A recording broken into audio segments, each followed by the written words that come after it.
Hi, everyone. I'm here today for Wellness Wednesday with Abby Gardner of Abby Cooks Wild. And she's going to share with us today some tips and tricks on on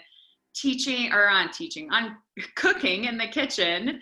And some shortcuts that we may not be aware of, but a little backstory on Abby before we get started. But welcome, Abby. We're so glad to have you. Thanks. I'm excited to be here. Thank you. And so Abby has a history in exercise, physiology, right, from Arizona State, and also a master's in health administration. Yeah. She's a certified athletic trainer and strength and conditioning specialist, and worked in sports medicine, orthopedics, and had even a business teaching pre and postnatal fitness classes at one point.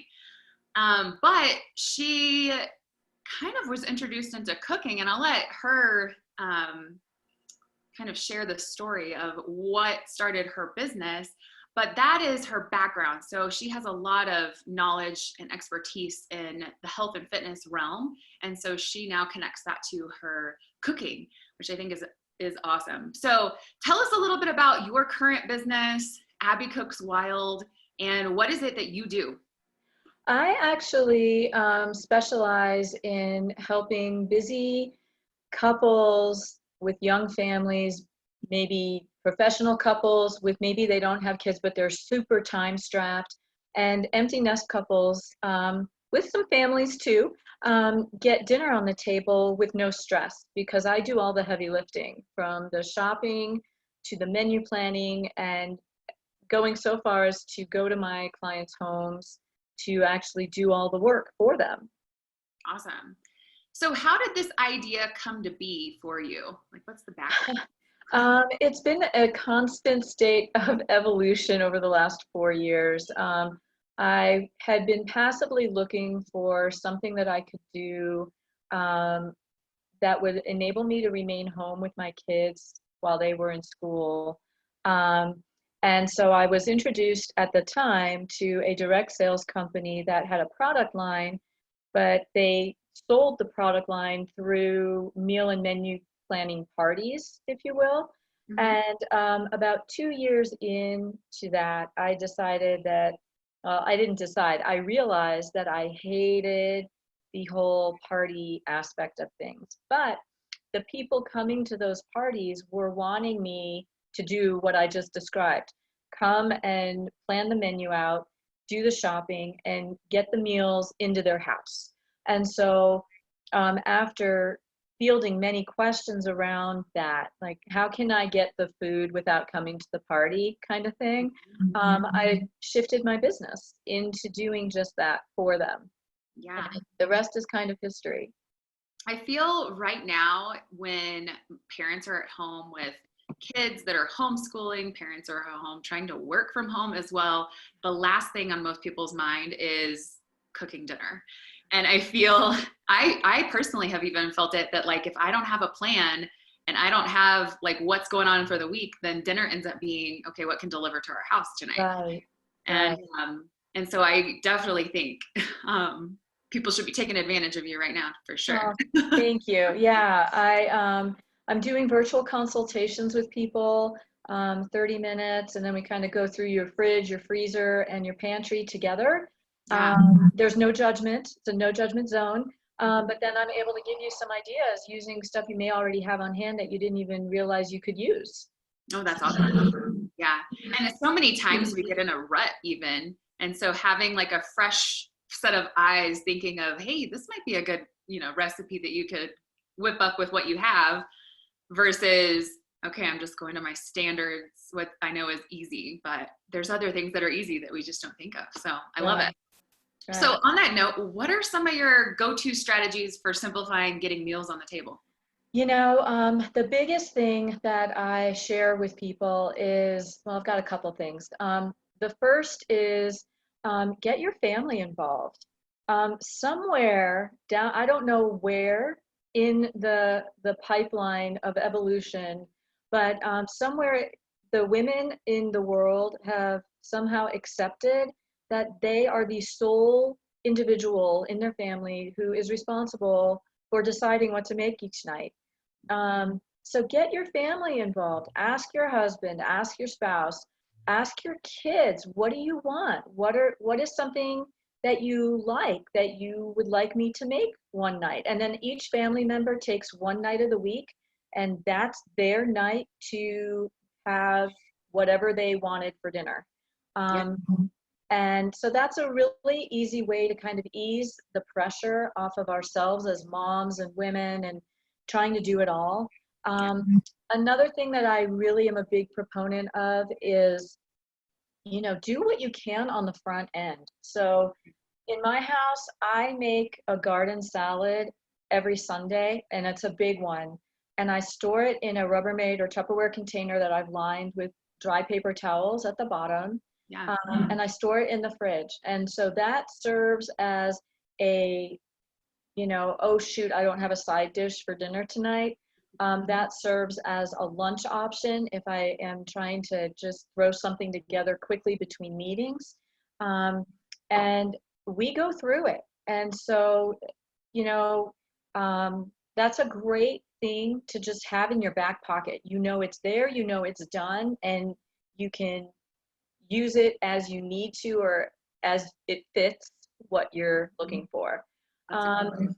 And then is there something, I thought I had a third one, but it kind of ran away. So if it comes back, I'll share. For sure. I love that you said incorporate your family. And I even feel that as kids get older and want to participate or are able to participate on their night of dinner, it's like they could really cook the meal, which I think Yeah, is a great. my daughter loves to be in the kitchen and cook.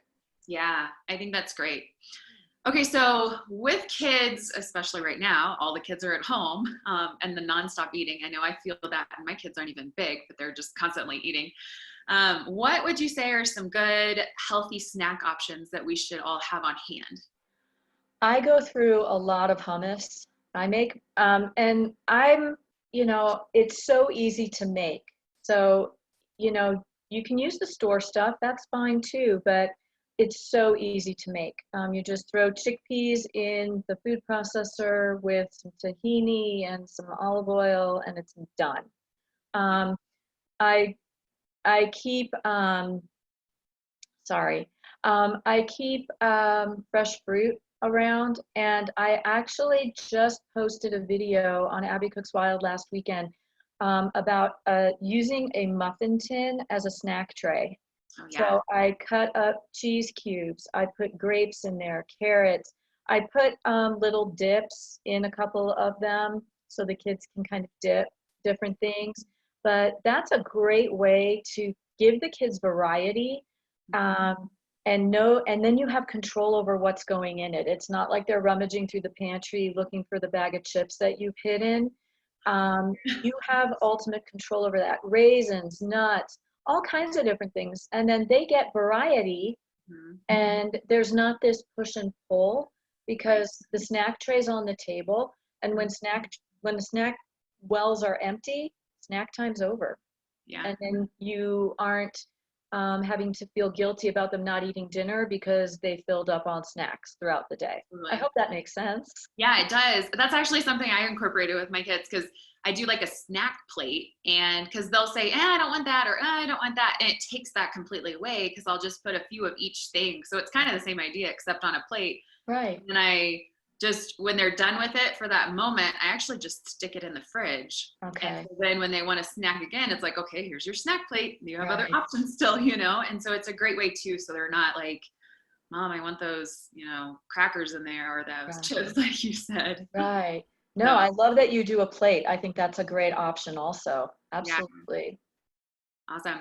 Okay, so for like the wellness piece, and we were talking about eating some healthy snacks, Yeah. but there are certain foods that help boost our immune systems. What would you recommend that we should have on hand right now for that? Okay, so I'm going to answer your question with a question just to get some clarification. Are you looking for specific foods, or are you looking at ways of incorporating it into the cooking aspect of things? Both, just Okay. supporting our Um, immune system through, okay. through our diet. The first thing I'm thinking of are citrus fruits, oranges, lemons, limes.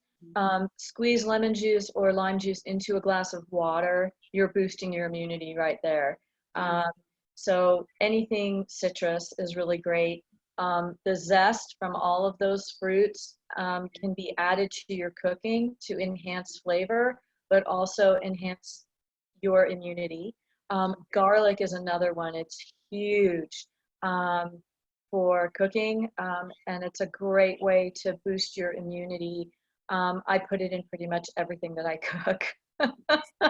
um, I'm thinking, what else can I say right off the top of my head? Um, oh, I there's so like that much. you I know. I like that you mentioned the zest because that's actually where a lot of citrus oils come from. It Mhm. comes from the rind of the oil. And so Yep, you're getting it with an oil, you're getting it at a cell level. right. Whereas you can use all parts of Absolutely. most citrus. Yeah, And exactly. actually, if you are someone who uses lemons and limes for juice or, whatever, save the halves for the Mhm. zest and just throw them in the freezer. Keep them in a bag in the freezer. And then anytime you're baking or cooking, add a little bit of the zest right from the freezer. And that's a great way to, kind of extend the life of whatever it is. The other thing I would mention is with spices, and turmeric and ginger are really, really beneficial for your health, especially right now. So if you are someone who likes Asian flavors or Thai flavors, that kind of thing, add Definitely. that turmeric in, add that ginger in.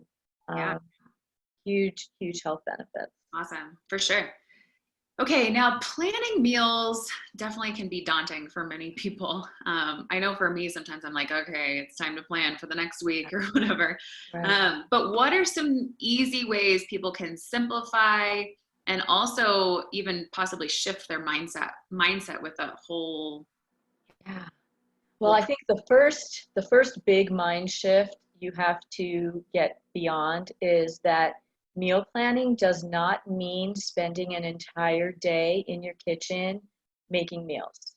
That is not now that is a strategy, and that is one strategy a lot of people may choose to use, but it's not realistic for a lot of other people. right? So, you know, do you if you find yourself with 15 minutes, um, you know, you can cut vegetables up Mhm. for a salad. You can cut vegetables up for whatever you're going to make for the side dish, or that's going to go in your dinner that night. Um, I've even said the simple act of remembering to pull a protein out of your freezer and letting it thaw out on the counter or in the fridge throughout the day is a form of meal planning. You're you're thinking ahead, and that's all you really need to focus on is what can I do in this pocket of 5 minutes to ease the process for me a little bit in 3 hours. Yeah. So whether you get one carrot sliced up or a whole bunch of carrots sliced up, that is going to make things a little easier for you on the back end. Um, the other thing I love to encourage people to do is think beyond planning ahead for dinner. Maybe because a lot of families, it's not even dinner. It's maybe it's getting breakfast on the table. Maybe it's eating on the run, especially in the mornings. I know things have really changed in our world over the last couple of months, but kids are still schooling at home, um, and there's only so much cereal the kids can eat. Make if you're going to make French toast on the weekend or pancakes on the weekend, make a double batch and make all of them and then freeze everything else and then let the kids use those for breakfast throughout the week, so that you're not feeling like you have to throw a toaster pastry at them or have them rummage around and find whatever is floating around. I hope I'm making sense. I feel like I'm Yeah. rambling. No, yeah. I think those are some great tips. Just like maximize your time on the weekend and think, okay, I'm already have all of these ingredients out. Right. Let's just double it. And so they can, Right. have Um, later. Yeah. Yeah, but I do want to stress, maximizing your time on your weekend does not mean that you have to spend the entire day in the Right. kitchen Right. planning meals for the rest of the week. Right. I know one thing that I do is whenever I have, because I don't buy shredded cheese normally, we usually just get a block and then I'll Yeah. shred it. But whenever I'm shredding it, I always shred a bunch extra so it's in the fridge because my Yep. kids always want cheese or they want something with cheese or Right. whatever. And so that's a great way to, already have the shredded cheese and you don't have to get out the grater again. And So it's less time, mhm, it's more cost effective that way, actually, right, to buy right, the big block and then just shred it all. mhm, And for sure. you can freeze that. Yeah, right, right. Yeah. So, and we go through a ton of quesadillas at our house, so Mhm, it's good to exactly. have on hand. Exactly, it is. Awesome. So during this time, what are some ways that people can like connect with you? I know you mentioned one already, but how can they connect with you? And then like what services are you offering? Sure. And yeah, I guess that's Okay. So, the right now, just during this period of time, because it is such a strange life and situation, I do have a Facebook page called Abby Cooks Wild. And every evening around 5 o'clock, I do a live stream sharing with whoever's watching what I'm making my family for dinner. I do a live cooking demo of what I'm making, and then I do offer additional tips and tricks for that. So that's free and for the taking. So please hop over, like, follow, and share what I'm doing there. Um, if excuse me, if you are someone who has food in the house, you're in a recipe rut, you cannot figure out what goes with what, how to mix things up, um, reach out to me at wild no what email reach out to me at abbycookswild@yahoo.com, and we can explore the possibility of setting up a 30-minute call where, like I mentioned earlier, we'll kind of go through what you have available, and then I can give you, 5 recipes or 5 ideas around how to use those ingredients. And that's only $50, so that's a great investment. And then the third way you can work with me would be to have me come to you once all of this craziness is over, where I do all of the work for you. We'll customize a menu for your family. I'll do all of the grocery shopping for that menu, and I come to your home with everything I need, knives, cutting boards, everything. And I do all of the prep work for those meals, get them into your fridge and your freezer, and provide you directions on how to get them ready in about 30 minutes. And should you decide you want to schedule a meal preps like that, the $50 from your consult session with me would be applied to the meal prep package of your choice. So nice. it's a win-win for everybody, and I would love to have the opportunity to talk with you and engage with you in any way. I'm here to be a resource first and foremost. And so, if you have questions, just email me, abbycookswild@yahoo.com. Awesome. Well, is there any other things that you want to share today? Let me think. Um, Firstly, give yourself some grace. We are all doing the best we can, and it's okay to not cook every night, and it's okay to do breakfast for dinner. It's okay to, order takeout. I mean, just there's no judgment, and there's no reason to put any added pressure on yourself to be the perfect mom. I guess I'm just kind of saying that blank because I'm a mom, and I fall into that trap all the time. Like, I'm not doing enough. I'm not doing enough. Give yourself grace. This is a process, and for a lot of people out there who are being forced into their kitchens because they have no other choice, it's a process. There is a learning curve, and so if the kitchen isn't a place where you're super comfortable, that's why there's people like me out there in the world to kind of help you along and meet you where you are and help guide you. So don't be afraid to ask for help is another big one. Yes, for sure. Well, thank you so much for your time today with us, Abby. And Thank you. yes, and that's it for our Wellness Wednesday today. So thanks for watching, guys. Bye. Bye.